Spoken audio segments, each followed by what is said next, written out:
danna mana subscribe sannan ku danna mana alamar kararrawa domin ci gaba da kasancewa tare da mu. Mun gode. Saboda ka kakkazace abin nan da zaka yi tsoron Allah ne da takawa. A'a, na kamar da muke cewa abu kaza da ake bid'a ne saboda sahabbai ba su yi ba, tabi'ai ba su yi ba. Dan me? Dan saboda sun fi mu sanin Allah, sun fi mu sanin Allah, sun fi mu tsoron Allah, sun fi mu kankame addinin nan hannu biyu. Irin yadda suka sadaukar da kansu game da addini, mu ko kusa ba mu yi wannan ba. To inda alheri ne ba za mu riga su ba. Wato ko wannan kadai ya isa ta rushe duk wata bid'a, ko ba ka da kowane nassi. Walla in ka tsaya akan wannan ka'idar, duk wani abin da za a ballo maka shi na bid'a, ka ce wai wannan abin da sunan ibada ake yin shi, ko ku a'a dai al'ada ce, entertainment ne, ka san akwai wannan.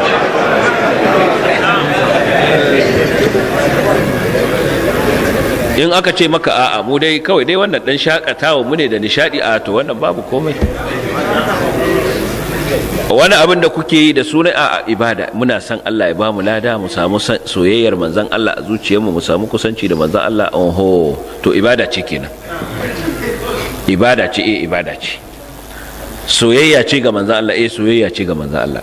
Aljanna za a samu in ana yi, to ku da sahabbai waye ya fi bautar Allah, waye fi san manzon Allah, waye fi san aljanna fiye da ku da sahabbai, waye fi wani? Idan mutum mai hankali ne zai ce sahabbai sun fi, don na sa akwai mahaukacin da zai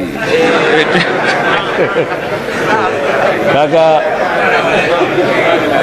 duk wanda zai ce maka a shi ya fi sahabbai, to wannan kama aje shi kawai, ka ci gaba da harkarka, kanka za ta tattauna da shi, bata wa kanka lokaci za ka yi. Amma ka samu mai hankali zai ce a ya za ka haɗa mu da sahabban manzan Allah, irin wahalhalun da suka sha akan wannan addinin, ai mu ba mu sha shi ba. Sahabban manzan Allah da suka zauna gaban shi suka samu tarbiyyarsa, mu ya za a haɗa mu? Oho, to ka yadda sun fi ka san Allah, sun fi ka san manzan Allah, sun fi ka sanin Allah din da manzansa din da girmansa, to ba su yi ba.